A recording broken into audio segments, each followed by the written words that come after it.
introduction and comments about our city. I'm Muriel Bowser. I'm proud to be the mayor of the best city in the world. And I want to begin by recognizing and thanking Congresswoman Yvette Clarke for chairing the CDC and hosting the CDC Caucus events here in Washington, DC. And I want to thank and recognize all of the members of the Congressional Black Caucus for being amazing supporters of Washington. I want to take one moment to acknowledge our Congresswoman Warrior and thank her for decades of service to Washington, D.C., Congresswoman Eleanor Holmes Norton. And to my friend, Senator Angela also Brooks, we are so very proud of you for helping to host this week's events in your very first year as a United States Senator.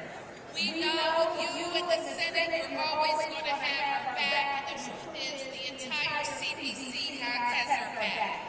Let me say a few things about the real Washington, D.C. We are 700,000 Americans live and work here, and each of them has their own story.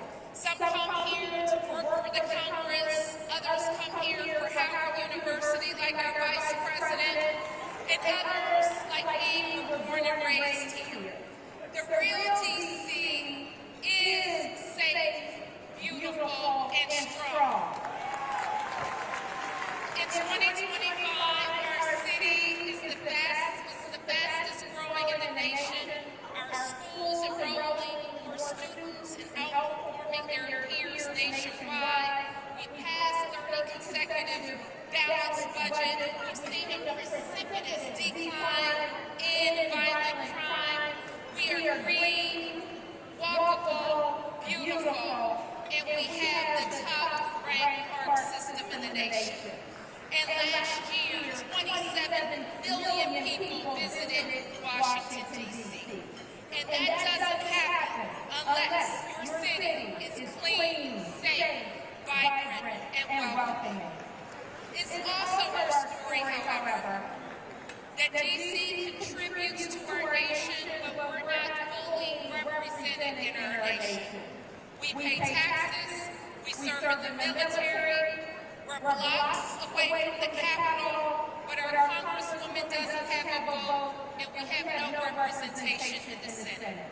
And our home rule charter even allows our budget and laws to be interfered with. That is undemocratic and it's un-American. And I know when we become the 51st state, it will be because the CDC led the way.